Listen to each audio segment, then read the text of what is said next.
Hello my dear friends, welcome to my channel. पिछले video में हम लोगों ने क्लास 10 आर.एस. अग्रवाल का चैप्टर नंबर 1 से एक्सरसाइज 1C का एग्जाम्पल नंबर 4 तक कंप्लीट कर चुके थे। इस वीडियो में हम लोग एग्जाम्पल ऑफ एक्सरसाइज 1C में क्वेश्चन नंबर 5 से कंटिन्यू करेंगे। क्वेश्चन नंबर 5 हमारा क्या कह रहा है? So that 17 upon 625 is a terminating decimal. Express it in decimal form. हम लोगों को जो है शो करना है कि 17 upon 625 जो है वो एक terminating decimal है एंड हम लोगों को इसको decimal form में एक्सप्रेस भी करना है। तो हम लोग जो है सबसे पहले सॉल्यूशन में क्या लिखेंगे? Given number. हम लोगों को जो है गिवन नंबर क्या दिया गया है?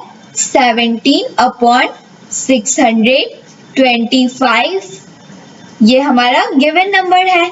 तो हम लोग जो है सबसे पहले 625 का फैक्टराइज कर लेंगे। क्या करेंगे? 625 का फैक्टराइज करेंगे। तो ये जो है 5 टाइम्स में डिवाइड होगा तो ये क्या हो जाएगा? 125 हो जाएगा।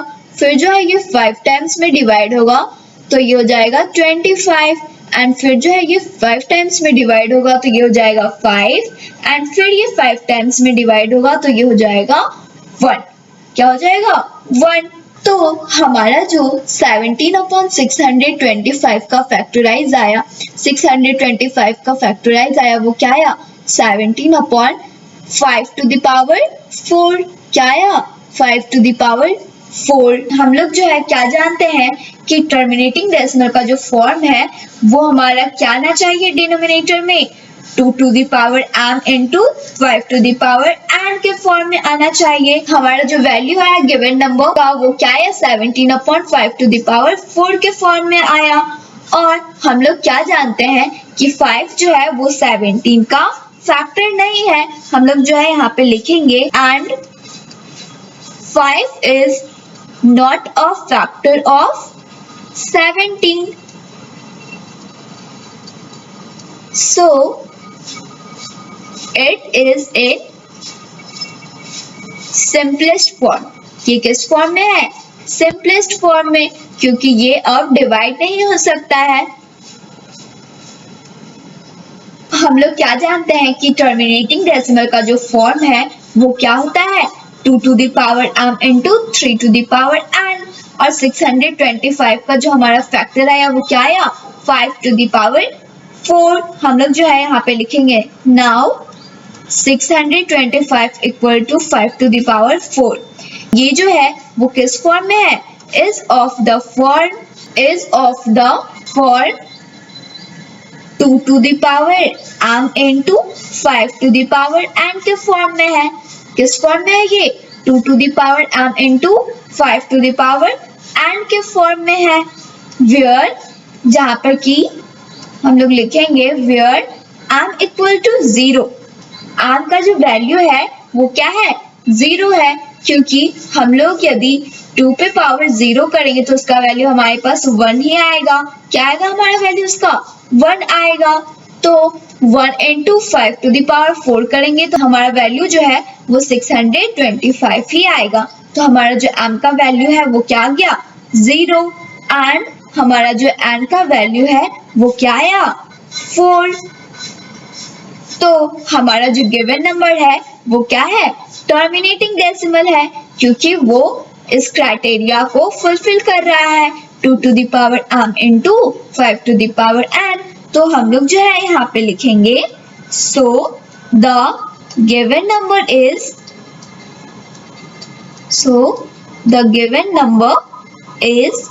a terminating decimal।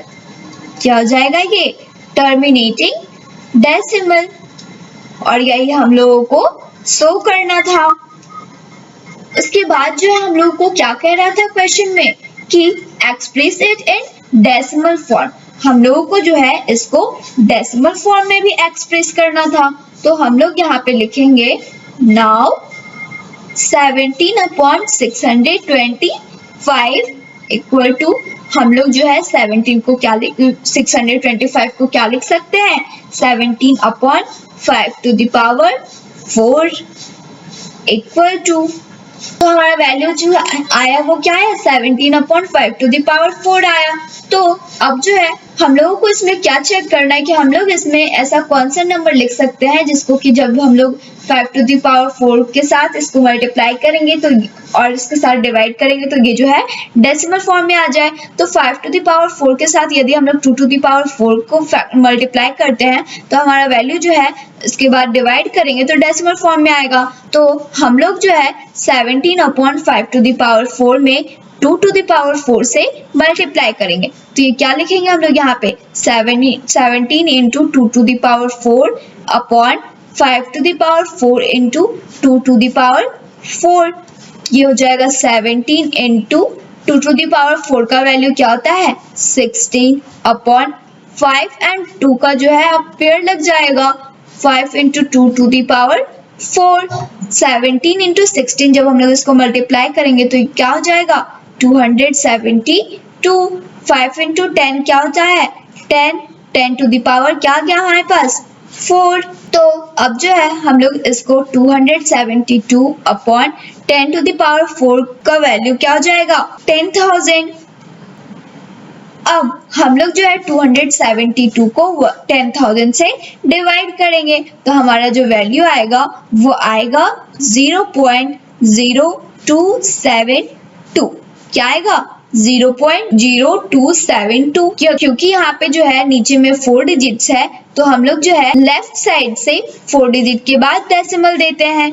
तो हम लोग यहाँ पे 4 डिजिट के बाद डेसिमल दिए तो हमारा वैल्यू क्या आया 0.0272 और यही हम लोगों का जो है एक्सप्रेस हो गया किस फॉर्म में डेसिमल फॉर्म में। अब जो है हम लोग नेक्स्ट क्वेश्चन एग्जाम्पल नंबर 6 को सॉल्व करेंगे। एग्जाम्पल नंबर 6 हमारा क्या कह रहा है so that 66 upon 180 is a non-terminating repeating decimal। हम लोगों को जो है शो करना है कि हमारा जो गिवन नंबर है वो नॉन टर्मिनेटिंग रिपीटिंग डेसिमल है। तो सबसे पहले जो है हम लोग यहाँ पे लिखेंगे सॉल्यूशन में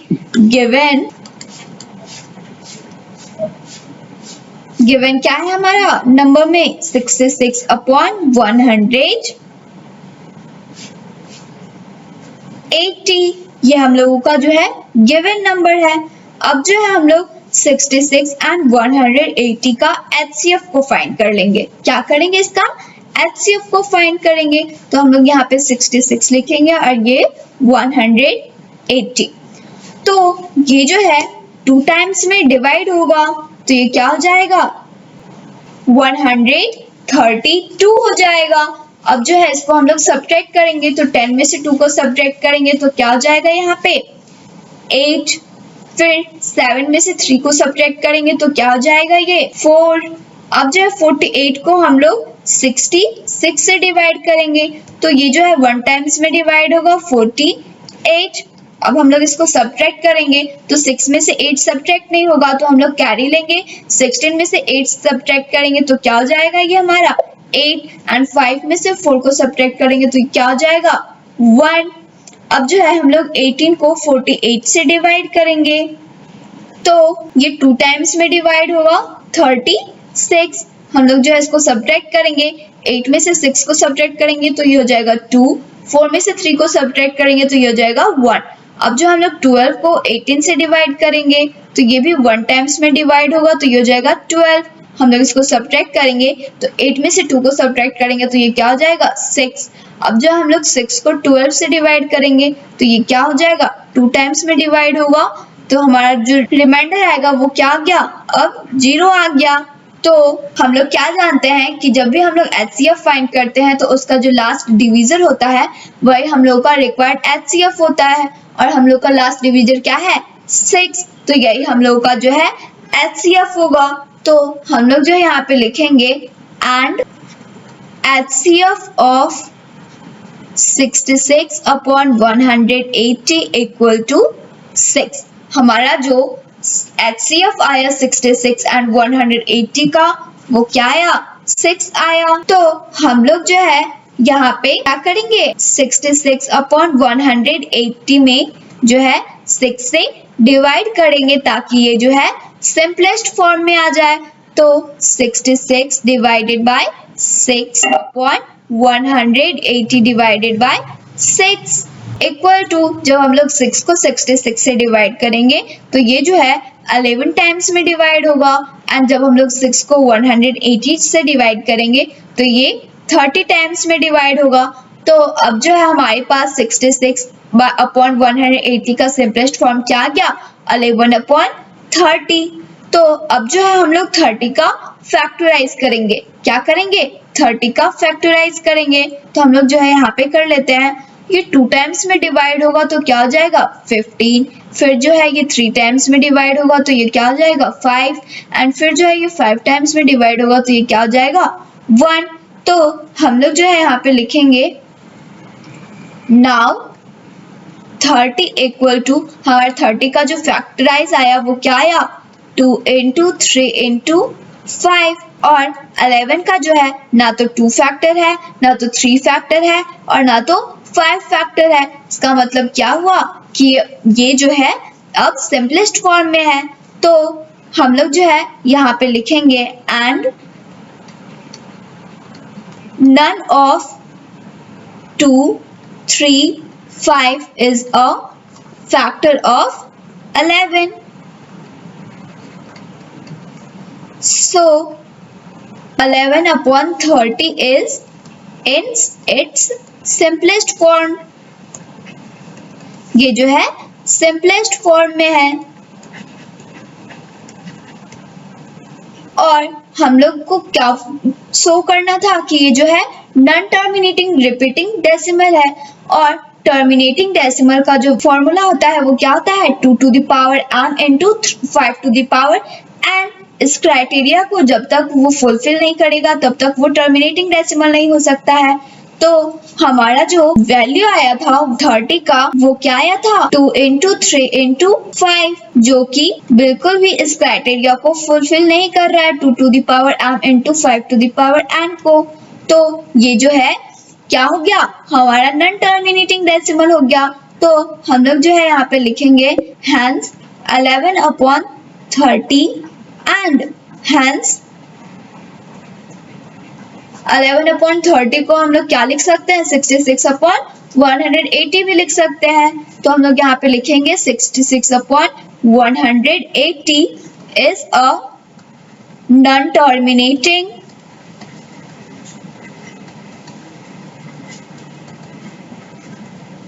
repeating decimal।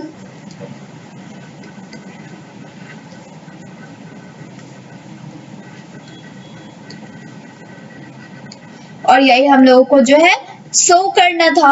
अगर आप लोगों ने अभी तक इस चैनल को सब्सक्राइब नहीं किया है तो प्लीज इस चैनल को सब्सक्राइब कर ले, इस वीडियो को लाइक करें और ज्यादा से ज्यादा शेयर करें। Thanks for watching.